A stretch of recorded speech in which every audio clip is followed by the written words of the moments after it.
Alors bonjour, aujourd'hui je vais vous parler du nourrisseur Nico 10 cadres. Alors c'est cette partie-là en plastique, d'accord? C'est un nourrisseur que j'utilise pratiquement sur toutes mes ruches, sur tous les dadans, hein, parce qu'il est simple d'utilisation et assez polyvalent. Alors je vais vous raconter une petite chose que j'ai vue chez un apiculteur amateur qui avait acheté ces nourrisseurs-là avec les cabochons. Donc jusqu'à maintenant pas de problème, sauf qu'il les avait posés tels quels sur ces ruches avec les cabochons posés. Sauf que ce jeune apiculteur, on ne lui avait pas expliqué que à l'intérieur, vous avez ces parties-là qu'il faut enlever. En fin de compte, vous avez les portes d'accès, en fin de compte, qui vont se positionner dans ces encoches là, qui vont soit empêcher les abeilles de passer, soit laisser passer les abeilles pour aller chercher le candy. D'accord? Donc je vais les enlever et vous allez voir tout de suite la différence quand les cabochons sont mis. Hein. Là vous voyez il y a facilement allez, un centimètre quoi. Hein. Donc je vais les enlever et après je vais vous montrer un peu comment ça se positionne et qu'est-ce qu'on peut faire avec ce nourrisseur là. Alors voilà, donc j'ai retiré en fin de compte les cabochons, allez, pas les cabochons, les parties qui se trouvaient à l'intérieur, hein, elles sont ici. Et maintenant je vais vous montrer comment on positionne en fin de compte les portes. Donc ces parties-là, j'en parlerai après, hein, pour le moment je mets ça sur le côté. Donc ça c'est ce qu'on appelle les portes, en fin de compte. Donc sur les portes, vous avez deux possibilités. C'est soit la grande ouverture, pour la partie qui est destinée au candy, ou alors la petite ouverture qui est destinée pour le compartiment de sirop.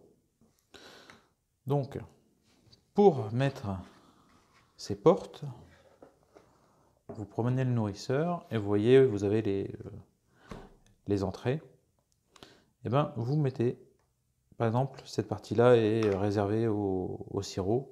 Donc, je prends la partie la moins ouverte que je positionne dans son logement. Et je l'enfonce vraiment bien au fond. Idem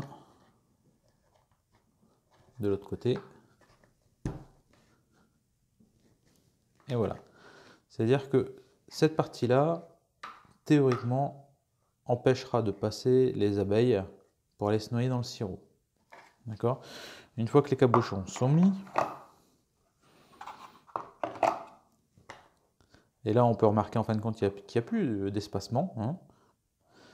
Les abeilles en fin de compte vont passer le long du cabochon et de la paroi qui est là. De toute façon vous pouvez la toucher, elle est légèrement crantée.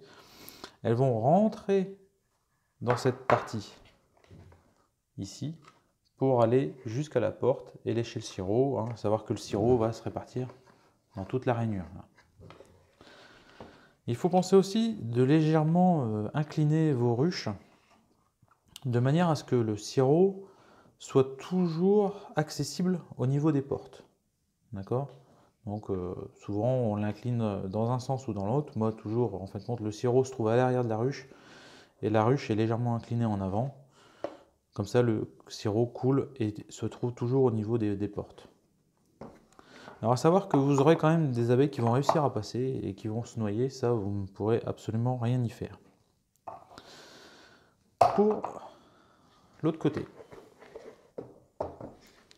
Alors l'autre côté, on va dire que je l'utilise pour le candy. Et pour le candy, en fin de compte, vous mettez l'ouverture la plus grande dans ce sens-là.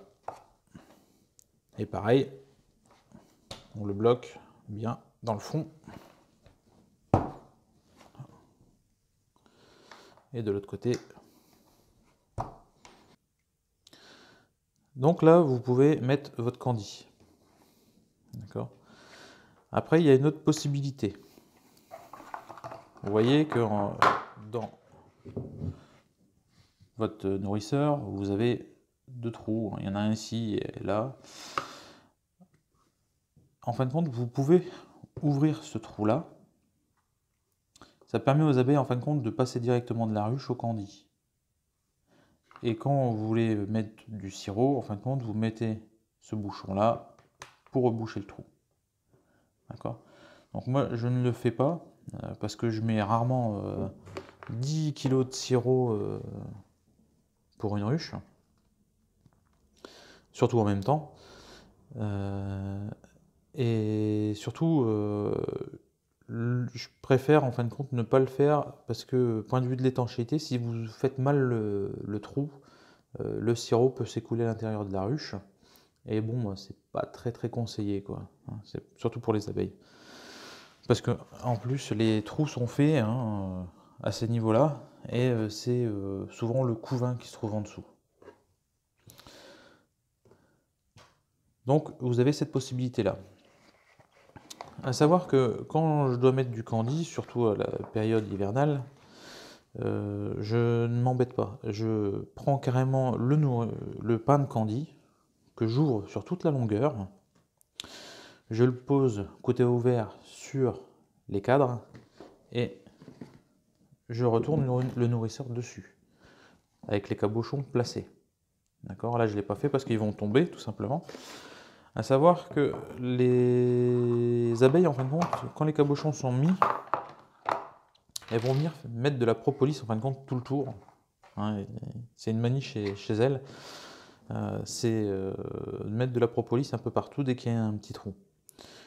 Une fois que la propolis aura colmaté tout ça, le nourrisseur pourra le retourner dans tous les sens. Si c'est bien fait, les cabochons ne tombent pas. Mais quoi qu'il en soit, une fois dans l'année, il faut récupérer vos nourrisseurs et les nettoyer. Parce que le sucre qui reste a tendance à se dégrader et en fin de compte, c'est pas bon pour les abeilles. En plus, vous pouvez avoir des taches de moisissure, c'est jamais top.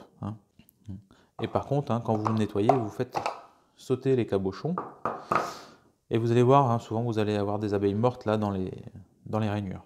D'accord? Donc il faut penser à le faire quand même une fois dans l'année. Voilà, j'espère que cette vidéo vous aura intéressé. Vous pouvez faire un pouce bleu, c'est toujours agréable. Je sais que les vidéos sont pas top parce que, en fin de compte, j'ai pas trop l'habitude, mais ce sujet-là, je voulais vous en parler parce que je l'ai vu et j'en ai entendu parler aussi. Donc c'est bête d'investir quand même à peu près une quinzaine d'euros dans un nourrisseur de bonne qualité et pas le mettre correctement, ce qui engendre beaucoup de pertes point de vue des abeilles et de perte de temps. Voilà, écoutez, je vous souhaite une bonne journée et à très bientôt.